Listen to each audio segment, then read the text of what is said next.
Good afternoon, I'm Sangeeta Kandola.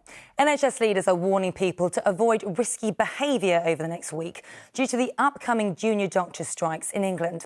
The NHS Confederation has called for urgent talks to avoid the walkouts, which begin tomorrow at 7 a.m. and last until Saturday. Well, Charlie Frost is outside University College Hospital in central London. Charlie.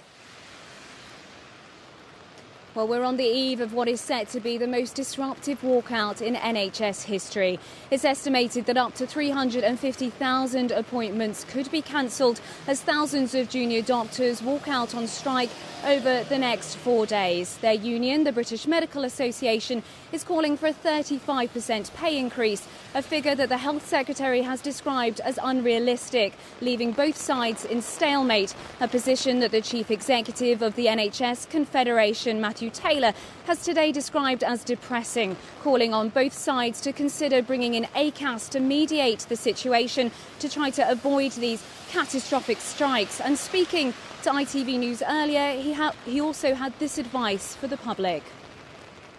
You cannot take more than half your medical workforce out and not create risks in all parts of the system. As we would say to people at all times, try to avoid risky behaviour because, the health service is not going to be able to provide the level of care that it wants to over the next few days.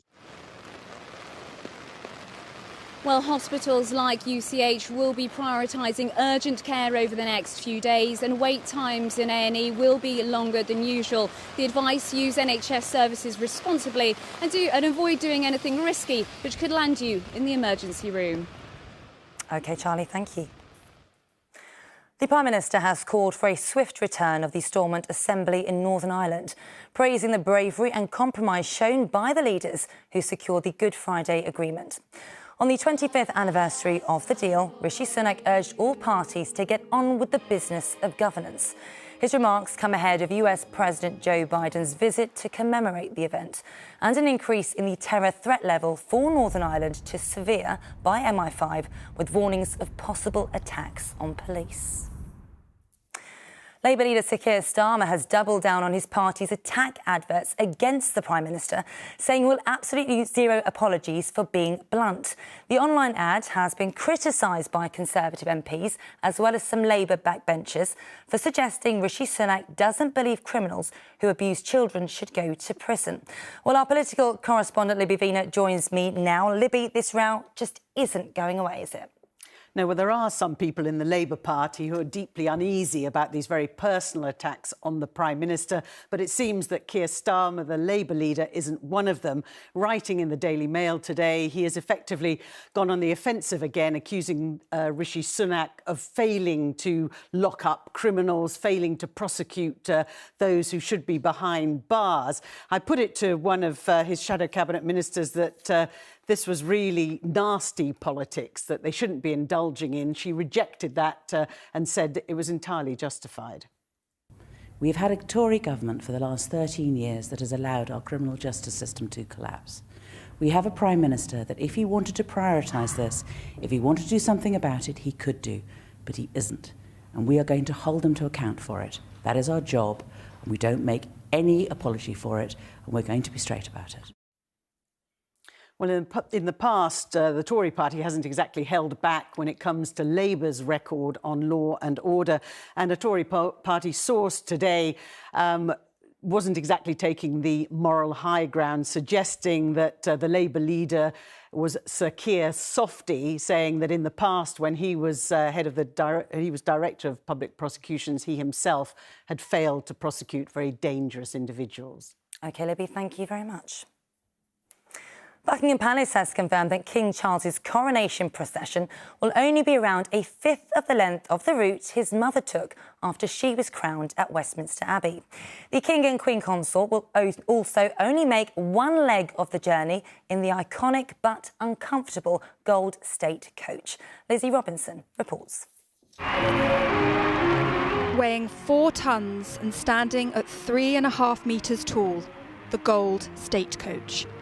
It has been at the heart of every coronation procession since 1831 and will return to the streets of London next month, carrying the King and Queen Consort from Westminster Abbey to Buckingham Palace following the coronation ceremony.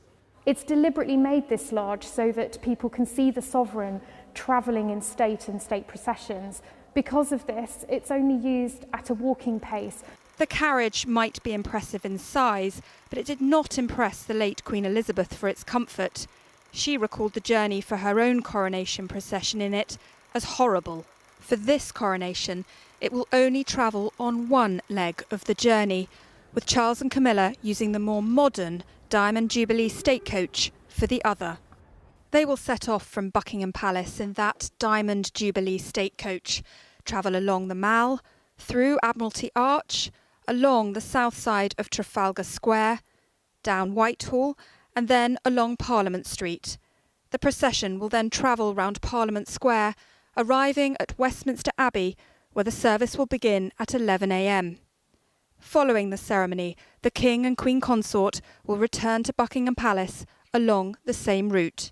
And following the gold state coach for that journey will be Martin Oates. My great-grandfather started here in 1914, and he was here for George VI's coronation. And you're walking down the Mall, and when you're part of it, you do think of all the family members that have been part of it.